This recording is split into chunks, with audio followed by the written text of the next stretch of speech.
Samir Mody. I'm the head of the Threat Control Lab for K7 Computing here in Chennai. Today I'm going to talk about cyber warfare, nation-to-nation cyber attacks. And I think I'm running out a bit of time, so I'm going to be fairly quick. I've got two presentations to finish back to back. So my colleague, Mr. Anand, talked about some of the things that I'm actually going to talk about as well. So I'm sorry if I bore you a little bit, but we'll see what we can do. So first of all, what is cyber warfare? It actually means different things to different people. So I have my own definition over here. It's a systematic use of computer resources by one state or lots of states to inflict damage or disruption on another state or states for strategic political gain. It also does involve maybe non-state actors, and it can involve things like cyber terrorism, which we'll talk about a bit later. So, Honorable Prime Minister Dr. Manmohan Singh, in August or so last year, said, large-scale computer attacks on our critical infrastructure economy can have a potentially devastating result. So, it is quite obvious that the government of India does understand the risks that are posed to the nation from cyber attacks, and that is probably why we're having this conference in the first place. Mr. Anand mentioned Leon Panetta, who was the former US Defense Secretary. He said, we're now in a world in which countries are developing the capability to engage in the kind of attacks that can virtually paralyze a country. So the Americans also recognize the danger. What do our friends have to say? Our warfare methods must adapt to the needs of information warfare. Now the concept of information in warfare goes back thousands of years. It's probably from the very first time that there was a war, because information has always been used for strategic attacks in war before. The only difference now is that there's a lot more information and it's a lot faster at spreading, and it can actually cause a lot more damage more quickly. We have some other friends as well, and this is what they have to say. There is definitely a requirement to have a select group of trained people to be used as software soldiers. So we know that our neighbors are already preparing for cyber warfare. The question is, are we? So what is the value proposition of cyber warfare? What are you trying to gain out of this? What you're actually trying to do is you're trying to gain a physical and psychological impact.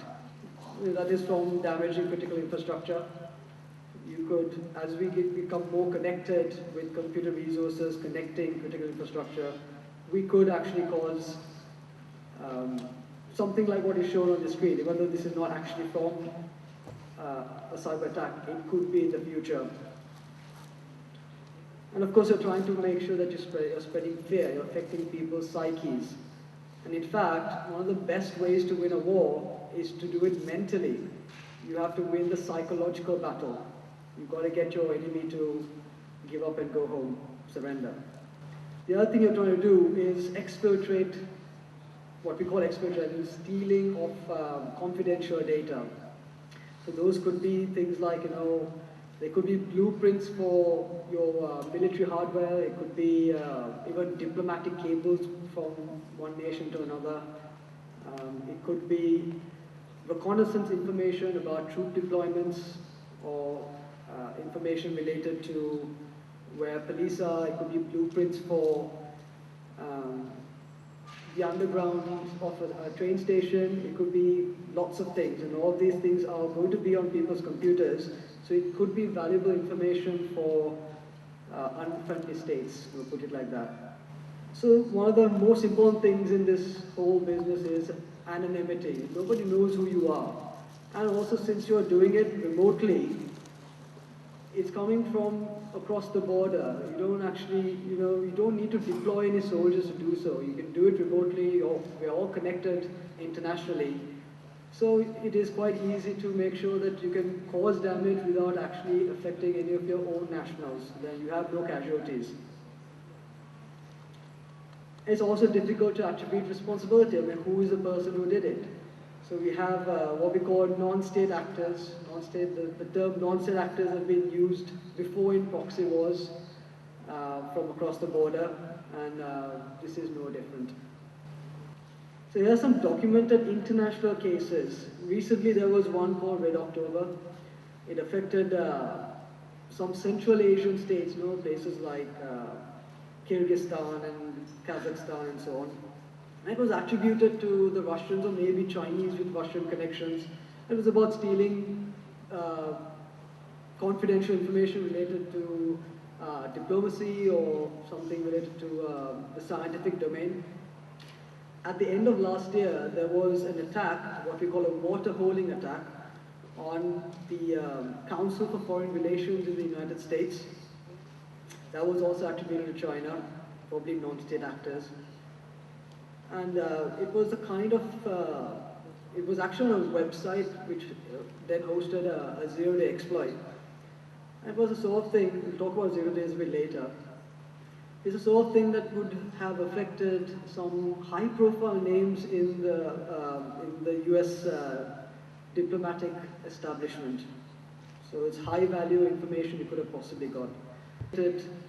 Targeted cyber attack that we have known thus far. There's also a distributive denial of service attack in 2009, which seriously affected South Korea, and that was attributed to North Korea. There was denial of service on government, media, and financial institutions. So what about India? There's plenty of evidence of us being victims of all of this.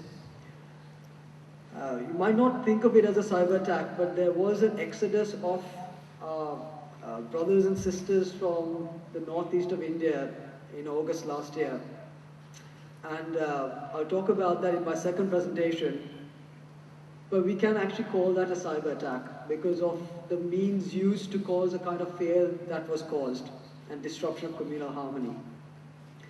There are just so many hacks. I've only sort of listed a few of them in chronological order.